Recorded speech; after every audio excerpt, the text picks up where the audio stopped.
Hey everyone, this is Spider-Fan 101, and in celebration of Spider-Man Homecoming being released tomorrow, I've decided to make a video stating my hopes and things I do not want to see in the film.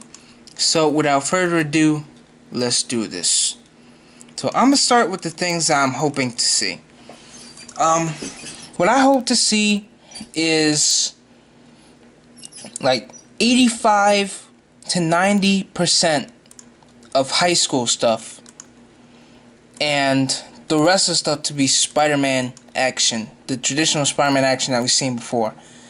Now, I'm not saying that, I don't want Spider-Man action at all, because that would just be stupid. Like, I love Spider-Man, he's my favorite character, and of course I want to see him in action. But I don't want it to be overwhelming to the point where, it loses the point it's trying to make, which is, being a high school movie. And so, what I also want to see is for it to be like the Ultimate Comics and Spectacular Spider-Man. Yes, I know. Those two are like the golden examples when it comes to anything Spider-Man now. But it's for a good reason, because those are like great sources to use. And honestly, I would be super happy if they use that as a source, which they probably will, but I just really want them to use it as a source.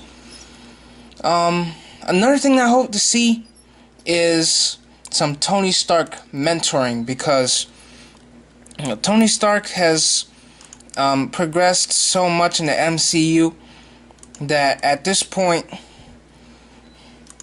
he should not really be in the forefront, but he should be like in the background, like Hank Pym was to Scott Lang.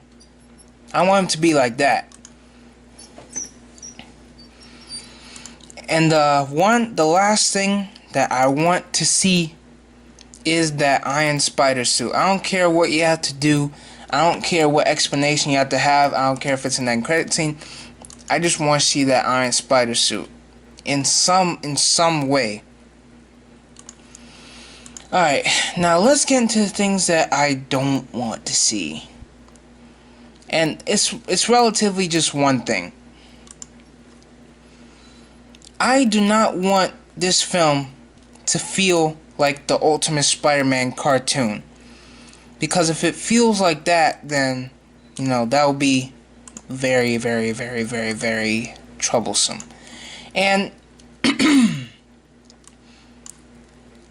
look, I'm not saying that Ultimate Spider-Man wasn't a good show, because it was, but, it relied too much on, making Spider-Man this character that he's not supposed to be. He's supposed to be a character that makes his own stuff and is super smart on his own and doesn't really need help, like in terms of his intellect.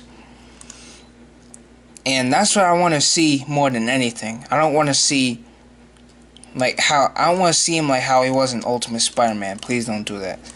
And I know they're not going to do that, but, I just have to state my concerns for that. And so, at this point, I'm just like, it's finally here. I've been waiting for this movie for so long, and now that it's finally here, it's actually getting me kind of emotional, because this is the kind of film that I've been dreaming of for so long. Like when I was a kid, I used to always look at those fan posters on Google Images, and I always saw Spider-Man with the Avengers, and I was like, I wonder what that would be like if it was real. And now that it is, like, I'm at a loss for words. And plus, it's another Spider-Man movie, and I've loved every single Spider-Man movie that has come out. And so, when I say that I'm excited for this movie, like, I mean it. Like, I am over the roof. And so that's why I had to make this video, because I had to state my concerns, I had to state what I wanted to see, and ultimately, I am just... I am so... Like, if you didn't know, my favorite MCU story of all time is Jessica Jones. Because that show just did everything right to me. And if this film manages to be the movie that gets it right on all cylinders, it might top Jessica Jones. Who knows? Or they might be at a tie. Who knows? And plus, that's like something I want to see, like, before I go. Like, before I go, the stuff I want to see is like a Marvel/DC crossover and Spider-Man and Jessica Jones on the same screen. I've always wanted to see that. So, yeah, I am over... Final thoughts. I am over the roof about this movie. And this was my most anticipated Phase 3 movie. So, whew, I'm ready. And those end credit scenes too, like, I can't wait to see what those are, because over the past month, we've heard the directors say that those end credit scenes are going, like, you have to stay in your seat because they're going to blow your mind. And they've been quoted as being a must-see. So what does that particularly mean? I don't know, because the last time I sat in the credits and I was blown away by the end credit scenes, it was Guardians of the Galaxy Volume 2. And I literally fainted in that theater because of those end credit scenes. I was like this.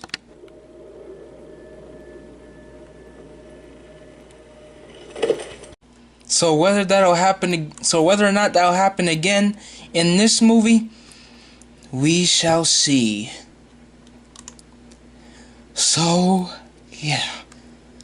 I'm SpideyFan 101 saying peace.